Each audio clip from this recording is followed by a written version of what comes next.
cards tonight at sundown, and happy Christmas to everybody. I'm wearing, in honor of Christmas, my last Christmas t-shirt, which fit me really well about 10 years ago, but it's getting a little iffy right now. Welcome to the lift for December 16th. Who's got good news? Who's got something good to share? Personal, business, good news. Are we recording, Marielle? Yes. Who's got good news to share?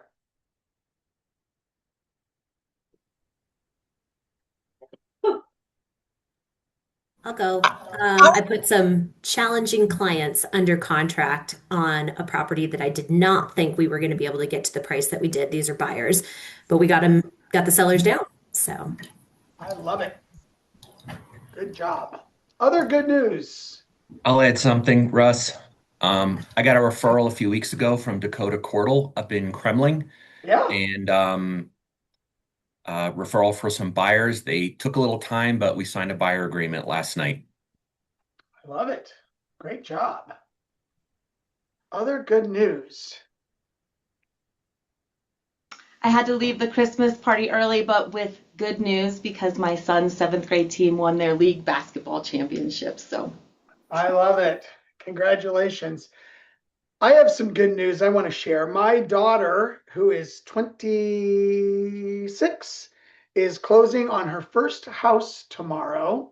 And I'm super excited for her. I'm super excited that she's bringing down the first time home buyer average of 40 to a little closer towards 26. I also want to say, and I don't see him here, but our in-house lender, Top Flight Home Loans, is not only doing the financing, but they're also doing the financing on a townhome with all sorts of problems. And Chance Unger, the loan officer, has busted his tail to close something that's really been a ginormous problem. So I just wanted to share that. I also want to share on another personal note that my son got his scholarship. He's going to college next year, and he got accepted, and he got 80% of his tuition covered with music scholarships and leadership scholarships. So I'm super excited to not have another full tuition to pay. So like the last three. Anywho, anyone else? Good news? Let's move. Some announcements. The Mountain Luxury Collab is today at 1 p.m. We are taking some time off for the holidays, and the offices will be unstaffed. We say offices unstaffed as a way of subtly saying to you that we might still be working. We're just not going to be in the offices. But the reality is, don't call us on Christmas Eve or Christmas Day. We're not answering our phones either. Call to Play Win the Day with Jason Abrams is on January 9th. We think it's going to be an awesome class. It's in South Denver. And then we've got this regional tech event coming, more details coming soon, January 29th. Leverage Series in Denver in early February, and the Shift Workshop in March. I want to play a quick video from my friend Jason Abrams about his class, Call to Play Win the Day. I think you're going to love this. Here it is. Hey gang, Jason Abrams coming to you from KWRI. And if you feel, if you feel like you've been juggling ping pong balls left and right, let me just tell you, you are not alone. You see, the market is shifting, and when it shifts, you need to have the best information to make sure that you get the best out of your time and effort. That's why I'm coming your way. We are kicking off the KWRI Roadshow, Run the Play, Win the Day. You're going to hear all things lead generation, you're going to hear all things AI, and you're going to leave with tactical plays that if you put into place will change your life. Friends, I'm going to be there. The only thing that might be missing is you. Sign up now. I can't wait to see you. So Jason called me in July and asked to come to Denver 2 weeks later. And I said, no, Jason, we don't put our calendar out for the region with 2 weeks notice. You can come in January. And I specifically am excited about this because we all in our businesses need a little shot in the arm early in the year, like to kick us in the tail so that we can get moving. I think call the play, win the day. Did he call it run the play, win the day? I think he says in the video, run the play, win the day. It's actually call the play, win the day. I think this is exactly from a timing perspective what we need. So show up for that. Let me get us through this. CEO Summit is in Atlanta. It is the Saturday before family reunion. Will Guidara is going to be talking about unreasonable hospitality. Valerie Burton is going to be talking about psychological coaching for yourself and the people on your team. Jenny Wood is going to be talking about courage. Neil Patel is going to be talking about AI and social and digital marketing. Social Media Con is on Sunday. Gary Vaynerchuk is going to be the keynote speaker for Social Media Con. Ryan Leake is going to be the co-host, assisting Gary Keller throughout the day, helping us understand AI better and digital marketing. And then, of course, at Family Reunion proper, Jay Shetty is going to be our keynote speaker, and he's going to be talking about your brain and getting it on straight. So look forward to that. I want to share a few details about what's going on in the Vail Market Center and in the Vail Market and also we're going to talk about Altitude Board of Realtors and the Top of the Rockies numbers. So here's what this, and we're going to send you these slides. Here's what's going on in Vail. Year to date, closed units are down 7%, while Vail KW Mountain Properties is up 18.1. Year-to-date listings taken is up 7% in Vail Board of Realtors, while we're up 18%. Year-to-date listings sold for Vail Board of Realtors is down 7%, while we're up 34%. Great job, Vail, on outperforming the Vail Board of Realtors. By the way, you're also outperforming KW Colorado, and you're also way outperforming the nationwide trends as a selection of which are the KW numbers, representing about 10% of all transactions. Top of the Rockies, you're outperforming as well.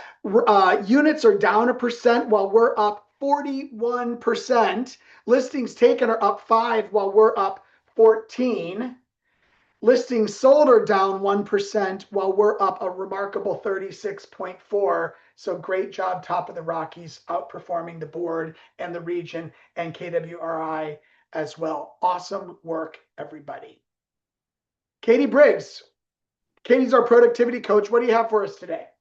Good morning, everyone. I just have 3 quick tips to boosting your productivity during your time blocks. So we all know that time blocking your calendar is the most effective way to get things done.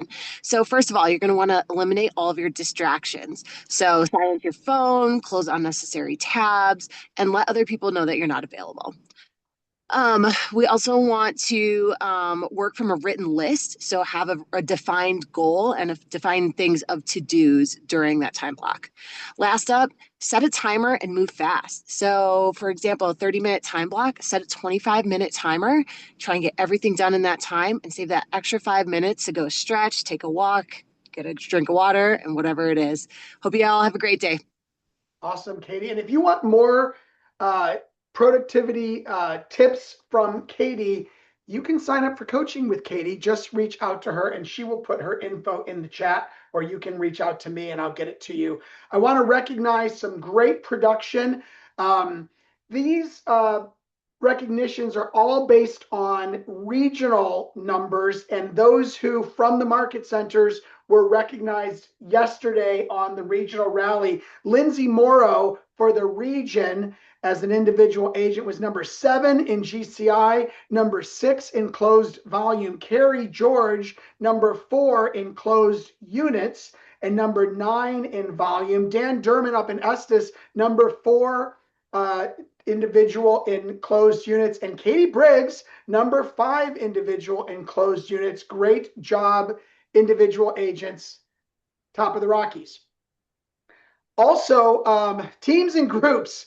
Look at all this. Oh, by the way, wait a minute. I should have mentioned here, the Summit County Market Center, top of the Rockies, we were number 5 out of 21 market centers in November, and we're little tiny 60 some odd agents. That is really incredible and great job. 34 million closed with Summit.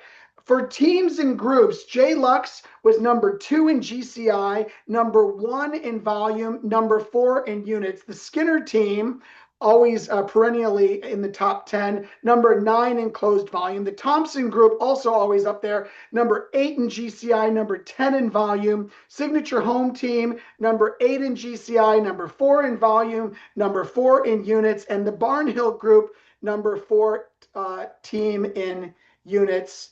That's a lot. For Vail, Ryan Richards, who was missed on the slides yesterday for the regional rally. Sorry, Ryan. We missed number 1. That's really bad. But he was number 1 in GCI with 304,000. Number 1 in volume, 12 million. Great job, Ryan. Brooke was number 10 in GCI. And Vail top team in GCI was the gold team. Great job, gold team. So today we are talking to some of our top agents. We've got an all-star panel. We've got Ann Skinner, we've got Jeff and Julie, or maybe just Jeff. We've got Brooke, and we've got Rod. And I sent them some questions. And the way we're going to do this, Muriel, can you spotlight Jeff and Brooke and Ann and Rod?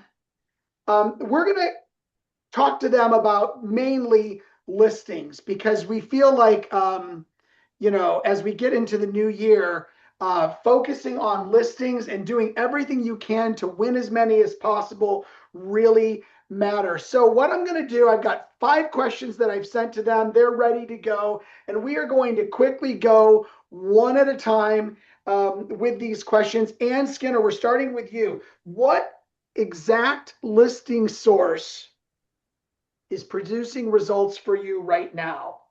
And what are you doing daily to keep it alive? Ann? Yeah, so for us, we've kind of changed a little bit of our protocol over the year. We used to be a really heavy circle prospecting team with the do not call list. Some of those things have changed. So we've kind of gone on to a modified farming/circle prospecting group. And so that's where we've been putting a lot of our time and energy, is making sure that we're touching those people digitally, physically, and with calls. I love it. What I love what you just said there, and I think everyone should listen to this, is you guys modified things based on what's going on in the market. Like, don't get yourself so pinned into one type of lead gen that you never think to make modifications. I love that. Brooke, what's working for you? Yeah, so about 85% of my business is like referral and spear based. So I'm really digging into those relationships. I love Brady's surprise and delight. So I am just thinking intentionally about my clients. If I see a card or an article that reminds me of them, sending that to them. This time of year, we really start focusing in on tax letters for our clients in 2025, and then end of the year updates for all of our past clients. So just being really intentional with those relationships and spoiling folks that share my name. Absolutely. And Brooke, you mentioned surprise and delight. For those who don't know Brady and hear that over and over again, what do you mean by that? His philosophy is really at every point of the transaction, gifting your clients, when you get the listing, when you go under contract, after the inspection. And so he has a whole system where he's giving, a candle or a pen or flowers. And I love that. I don't have it as systematic as Brady does, which would be a big goal of mine to do in the future. But it's more, someone just had a baby, and so I drop off a baby book and a ski hat for their baby at their house. Or if their kid just got their driver's license, giving them a gift card. Or if I see an article about something that I know is important to them, sending that to them. So it's not as systematic as Brady's surprise and delight, but it's very intentional to that client and my sphere base. I love that. I mentioned his job is to spend it all. I mentioned Somebody's talking. I mentioned earlier that Will Guidara is going to be at the CEO Summit. Will Guidara is his book, Unreasonable Hospitality, is about surprising and delighting your clients in restaurants, but it works perfectly in real estate. So if you come to CEO Summit, you'll hear all about that, or you can read Unreasonable Hospitality. Jeff Abel, you're up. What exact listing lead source is producing results for you right now? You're on mute, sir. The majority of ours are coming again from that relationship based. It's past clients, it's sphere, it's referrals from those people. One of the things we've seen recently is our just listed, just sold cards for especially neighborhoods where there's a lot of expireds. We're not having to do expired calling right now. They're calling us. We're taking our third listing in the neighborhood where we sold two houses earlier that we were the second listing agent on them. So you're sending just listed and just sold cards, and you're specifically targeting people that have recently expired so that they see activity and success happening from a different team or agent. We're just actually emailing around our listings and our closed sales and picking up homes that haven't sold already. Got it. Love it. Awesome. Rod, how about you? So most of our business, whether buyers or sellers, comes from sphere relationships we have in place, or our efforts to grow our sphere, that those efforts are also relationship based. So I'm having conversations with people in our sphere and trying to offer some elevated levels of service or some different, some higher level of knowledge than they might commonly hear from other agents. Things about deferring taxes, planning for the future, 1031 exchange and DSTs, things that are might solve some problems for them. I love it. Sounds a lot like what Brooke's doing, like providing something extra more than people are expecting. And you talked about circle prospecting, and Ryan put in the comments. Can you remind us what circle prospecting is, or for people that are new to the business, what do you mean by that? Yeah, absolutely. So circle prospecting is really advertising around our listing. So our circle prospecting system is not only calling everybody when we get a listing, inviting them to an open house, letting them know when we go under contract, calling them again when we close. We also send postcards when we list and when we close, and we do targeted digital ads to those folks as well too. Awesome. Hey, by the way, if you a number of comments were made about like celebrating success and sending cards around success. If you don't have a recently listed home or a recently sold home, you can advertise somebody else's. Like, get their permission. Everyone's happy for you to send out a "we just sold" instead of "I just sold" card on their listing. Get their permission first. And use the shared success of our group. Rod, second question. Walk us through, Rod, your last listing appointment, start to finish, and what you did differently that helped you to win the business. Now, I was thinking about this question. I don't know if I did anything differently, but the property was a bit above our typical average price point. So I just made sure I had all my ducks in a row. I'm the kind of person that doesn't like to walk into a cold conversation, and I like to anticipate questions and things that I see Julie smiling. Um, I did more research on the neighborhood. I did more research on the possibility or the about short-term rentals, even things like distance to a bus stop, which is critical in our area for rental values.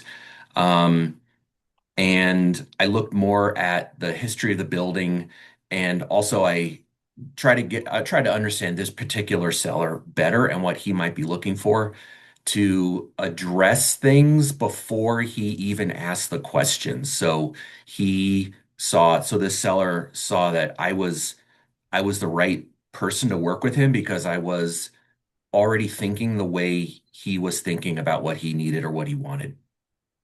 I love that. can you share why you felt compelled to be more prepared than your usually prepared self? Um, I think the main thing was that this price point was a bit higher than what we've done in the past, Yeah, on average. So I felt like I needed to step up my game and not yeah, screw up, to yeah. be honest. I love it. Jeff, how about you? Can you walk us through your last listing appointment and what, if anything, you did differently that helped you win the business? Sure. Last appointment was one of those third house in the neighborhood. Um, Went to list in January. So we had sent our pre-listing packet, done our pre-listing call. So I felt like I didn't have to dive into the marketing quite as much. And based on those calls, knew that this was somebody that was a little bit more detailed.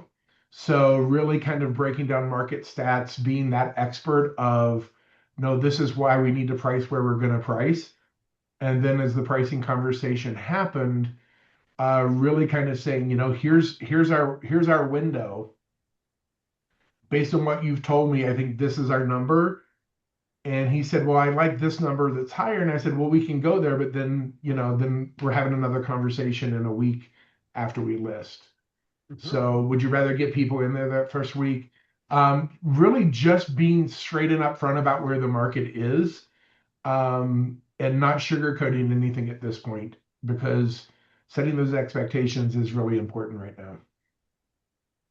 I'm curious, Jeff, your pre-listing packet that you mentioned, anything specific that you put in there that you find to be really helpful for getting the We listings? put all the information we pull from public records about their house for them to review, just to make sure that we're looking at the same thing. And we put all of our marketing stuff in that, of our videos, our photos, our 3D tours. Here's samples of everything we're going to do. Um, and normally we walk through that with them during the presentation. Uh, the last few I've stepped back and going, okay, have you read this? I take a hard copy too, just in case they haven't, so we can walk through it. But really letting them talk and find out what they know about the market, and playing off of that has been the biggest thing of being that Yeah. expert. They've looked at everything in their neighborhood. They know what's for sale. They know what sold, what hasn't sold. If we've given them our marketing stuff ahead of time and they feel comfortable with that, it's really about price at that point. Yeah. Brooke, how about you? So I don't have a pre-listing package, but I do a lot of pre-listing homework, which includes a lot of what Rod and Jeff have already spoken about. Definitely getting an O&E, making sure I'm talking to the person who's authorized to make these decisions. I usually bring a soft net sheet. It's not always something I will share. It kind of depends if I think the pricing is accurate. I also don't have a limit. I think I've heard some agents and they're like 30 minutes in and 30 minutes out. For me, that initial meeting is super important to really understand what their goals are, have them walk me through the house, learn more about them, ask a lot of questions. I always say you have 2 ears and 1 mouth for a reason, use them, and I just take a ton of notes. That helps me understand what their expectations are, and then helps me set expectations about the market and the plan moving forward. And specifically this last listing appointment that I went on, we had been in contact, we had a meeting set up, they canceled it because they had a friend that was going to buy the house. And of course, instead of being, sour grapes, like, yeah, whatever, I stayed in touch with them. Of course, the friend didn't come through, and move forward and went ahead and listed the home. But, staying positive throughout that process. And I'm a big believer in handwritten notes, and so always following up. Even when I didn't get that listing, like, sorry, we canceled the appointment. If I can ever be of service in the future, please let me know. And of course, that turned into winning the listing when the friends didn't come through. That's a really key thing that you just said, because I think if you've been in this business for any length of time, you got excited about a listing or you got excited about a buyer, and then something like that happened, and most agents give up or they get mad and they cut communication, and then they never get the second chance when that thing inevitably falls through. So I love that you shared that. Thank you.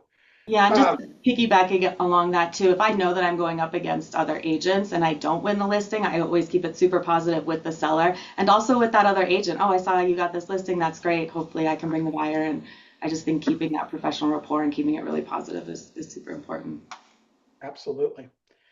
Anne, for you, walk us through your last listing appointment and what'd you do differently that enabled you to win the listing? Yeah, I think my process is pretty similar to Jeff's. We lean really into the heavy pre-listing process, getting our packets out, setting them up on all sorts of things right off the bat so they can see before I even walk in the door that I'm going to be a professional and that I don't have to spend a lot of time on the marketing because I don't like to talk too much. I know if I end up talking too much, I usually lose the listing. So when I get in the door, I typically am focusing on just asking them questions. With this particular listing, it was an interesting scenario because they'd owned it for less than a year. And so just having an honest conversation with them about where the market is, what the reality is, what challenges they're going to be facing. Because if somebody sees you're selling in less than a year, the immediate question is why, right? And so just addressing all of those things right up front with him, and having those conversations and then weighing pros and cons too, and just saying, hey, we can absolutely do it this way. And this is likely what the options are going to be, pros and cons. Here's the other option. And just giving him a real sense of like honesty and comfort, I think is what made him choose us. So Love it. Is your pre-listing digital or is it hard copy? we hard copy it and we digital it. So we physically send it with a little gift as well too. It's kind of part like tied into the surprise and delight thing. So we send Yeah. it with a little gift and then we also send it in email in advance too, in case for some reason the gift doesn't show up in time. Yeah. Jeff, is yours digital or physical or both? We do digital and then take a physical copy with us in case they had any issues opening it, um, or just to Yeah. review it with them if they have questions. Yeah. Awesome. Okay, moving on to pricing, and such an important topic right now. We'll start with you, Anne, this time. How do you handle pricing conversations so sellers feel informed and not defensive and still agree to a realistic price? I think I approach it the same way. I usually try to kind of give them a range and the pros and cons of that range. I'll say, like here's strategy one, here's strategy two, here's strategy three, and these are the options and the likely outcomes of all of these various different options. Like, where do you feel comfortable? Because I think in our market in particular, same with Vail, I'm sure. Most people don't have to sell. Most people would like to sell. And so that gets to be often very challenging in those conversations.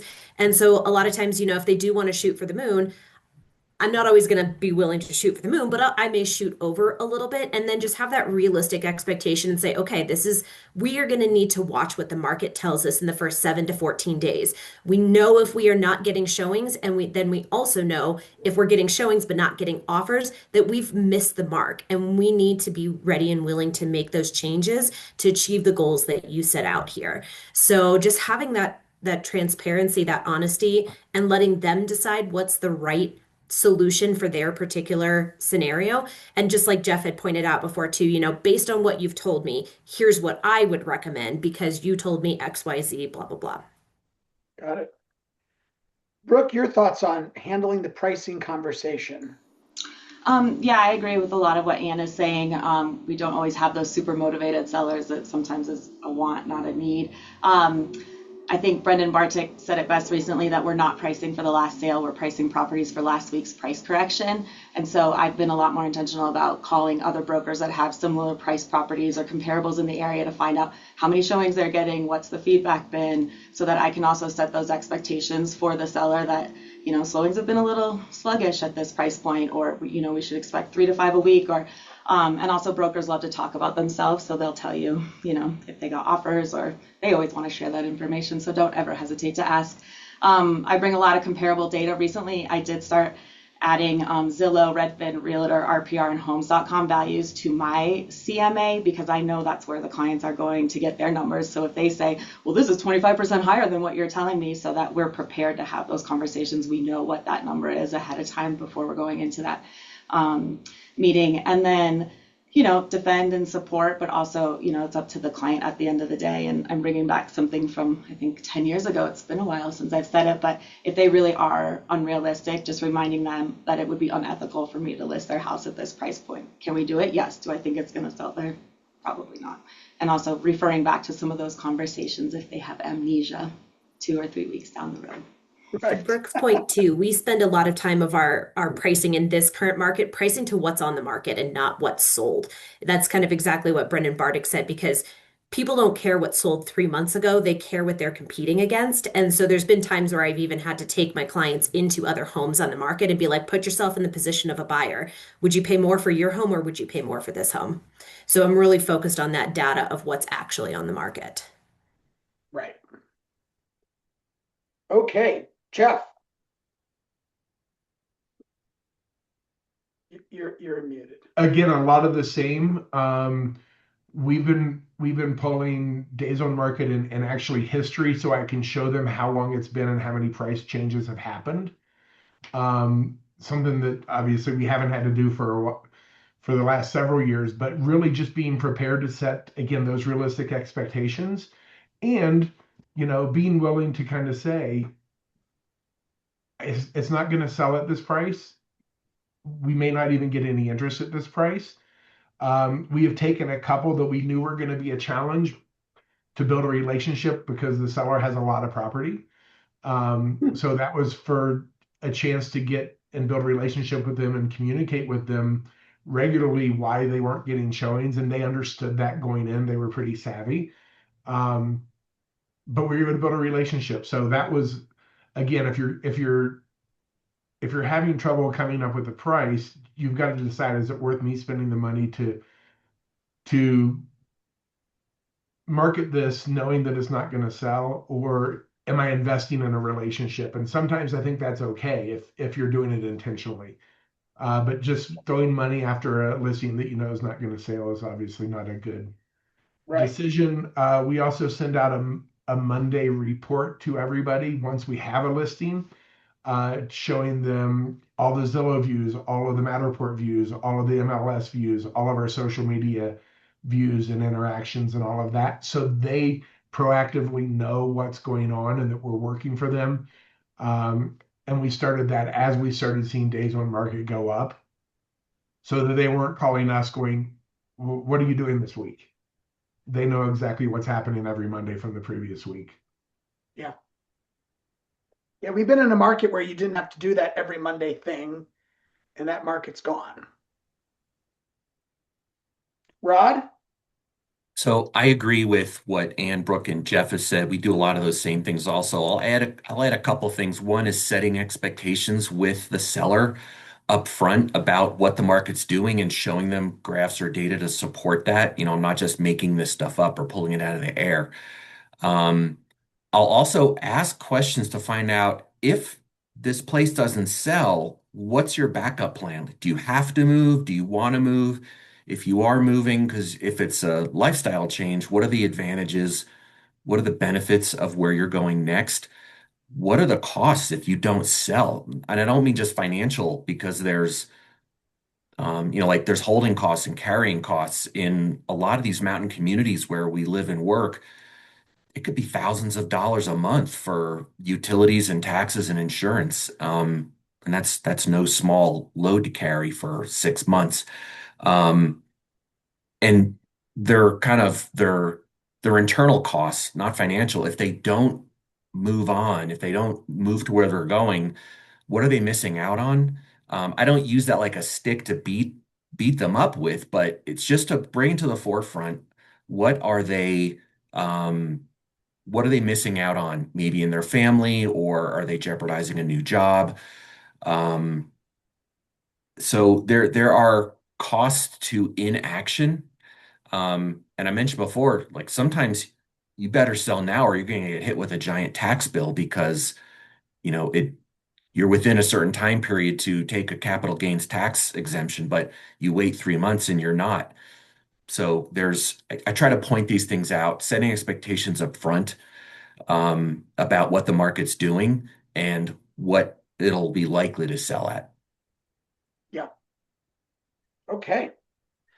So sometimes despite all the research that you've done, the pricing isn't right. When the market feedback says that the pricing is wrong, what are your conversations to get your sellers to reduce quickly? Brooke, you want to take this one first? Yeah, I mean, I think obviously the goal is not to be in those conversations if you've priced it appropriately. But yeah, if it's just crickets and you're not getting the feedback, really drilling down why, if it's just price or if it's condition. Do you need to be getting paint bids? Do you need to have some estimates on repair costs in addition to a price correction? And I think a lot of these conversations are a lot easier if you are in constant communication with your seller. So like what Jeff said, if you're not giving seller weekly updates, if you're not telling them what you're doing behind the scenes, and now in 3 weeks you've got to call them and you don't want to make that call because you haven't been in touch with them and kind of be the bearer of bad news. So I think having those initial hard conversations first and really setting those expectations is obviously the most important. And at the end of the day, we report the market, but buyers and sellers determine it. So if there is something that maybe you weren't anticipating would be as big of an objection, how are you going to overcome that if it's not just price? And I think a lot of that in our market is having evidence or bids to help support repairs if you can't make changes. Yeah. Rod, how do you handle that pricing conversation to get a reduction quickly? By this point in the relationship with the client, they've heard me already. They've heard my recommendations on price. They've heard my strategy. And a lot of times at this point, third-party commentary can be influential. So I show my clients the feedback we're getting. I edit that so they don't see the showing buyer agent's name, but I say, here's the response we're getting. It's pretty consistent that the price needs to come down $50,000 or whatever the number is. I will also be showing them homes that have sold while their home's been on the market. And I say, okay, your home, we said originally that your home was like these 5 other comps. Well, 3 of these have sold already.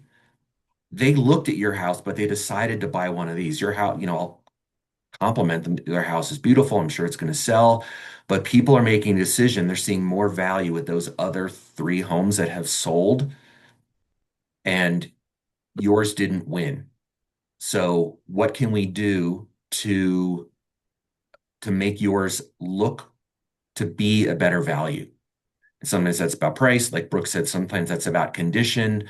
Make some updates depending on the property. There might be a price tag a significant price tag associated with it. Right.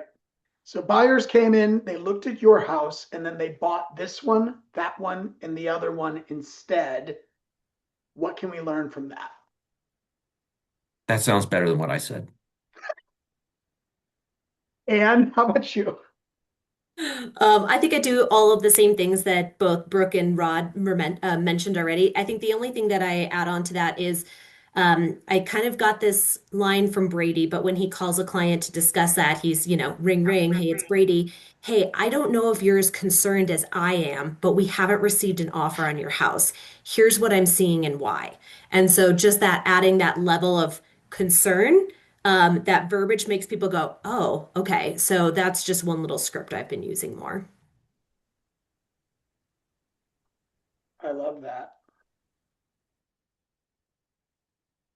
Sorry, I'm taking notes here. I don't know if you're as concerned as I am. I think that's brilliant. I haven't heard Brady say that one. That's really good. That says a lot, doesn't it? Like it says a lot about who you are as their agent, and it also says a lot about who they are as the person who maybe hasn't become concerned. I love that. Jeff. I think the biggest thing is really understanding the motivation of your sellers.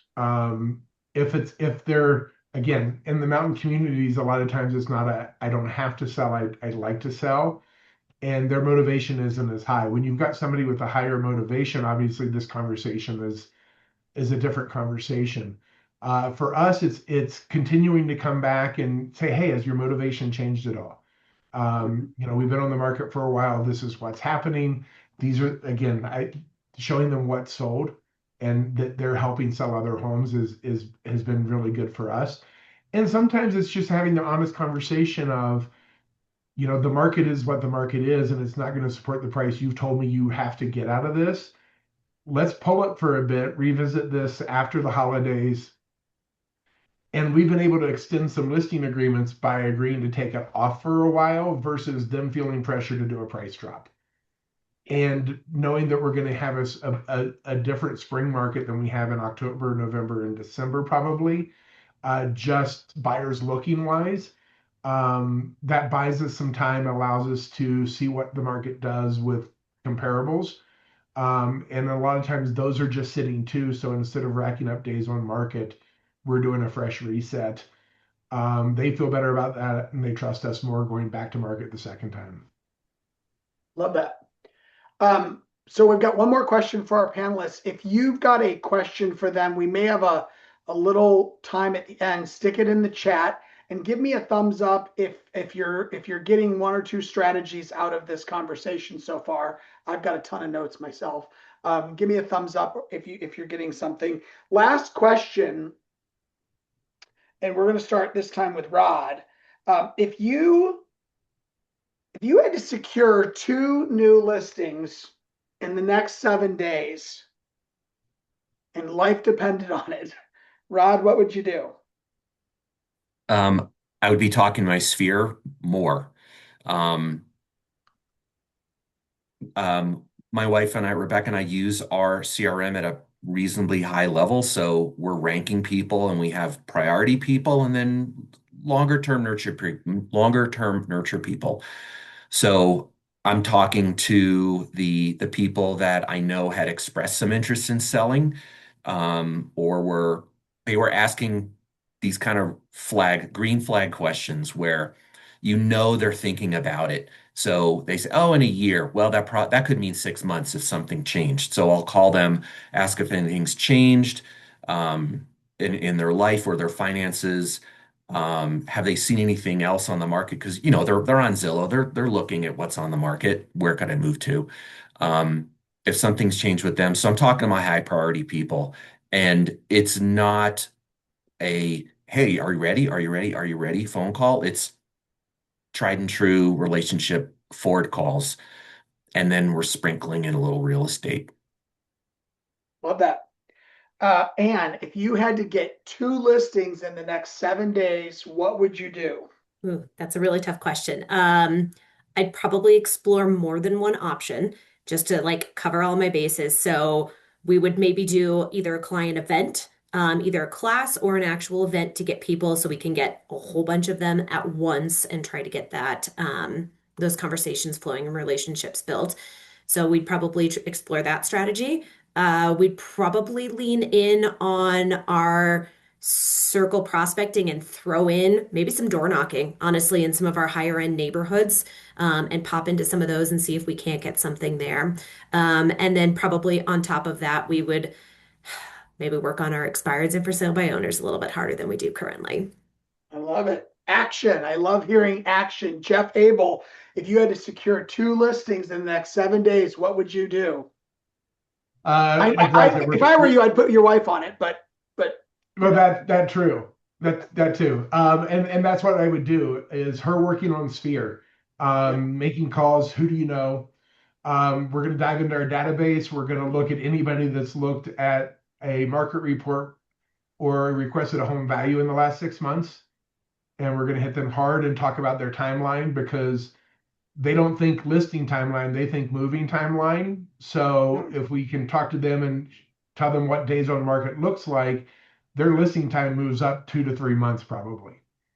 And then we're, worst case scenarios, we're hitting expires hard. Yeah. Brooke, take us home. Well, you threw me with that "if your life depended on it" question at the end, because I didn't have that in my original. But obviously, it's an interesting time of year to ask this question for sure, and I think that skews it a little bit. But I agree with what everyone else has said, really leaning into the people that you already know and that you're in a relationship with. If in the next 7 days, I would say maybe target an STR that's underperforming or an area like in Avon where they've kind of changed the rules in the last few years, and maybe that could help, get an active seller. Definitely the expired. Maybe check Facebook Marketplace, see if anyone's doing a virtual garage sale, since it's the middle of winter, who's had a job change and or relationship status change and might need to sell. So, given the urgency of the next 7 days, those are probably some of the things I would do a little differently other than what everyone's already mentioned with their sphere. Check the birth and the divorce announcements. Who's had a life change? All right. here's what I heard from our panel. They're all about taking action and working relationships. I'm going to summarize my notes and email everybody. And thank you, Ann, Brooke, Jeff, and Rod. Will Rostron has an important announcement about a impressive listing. Will, take it away. You're on mute, sir. Okay. Hello, everyone. Good morning. I am very excited to share with you a listing that the Gold team, that's Ron Goldberg and Mike Christenberry, and I have been working on for a while. It's called the Rocking M Ranch. It's 45 minutes north of Beaver Creek in McCoy. It is a just under 300-acre recreational ranch that comes with a luxury main home, a barn dominium, a cantina, a resort-style pool with a pool house, a recreational complex, which features a commercial kitchen, music studio, also a sports barn, which is a great place to host you and all of your guests. It comes with 5 wells and water rights totaling over 6.3 million gallons of water a year. The property has a stocked fishing pond, sporting clay, and 3 other shooting ranges. Comes with multiple vehicles, ATVs, Jeeps, tractors, and all the tools that you would need to maintain said property.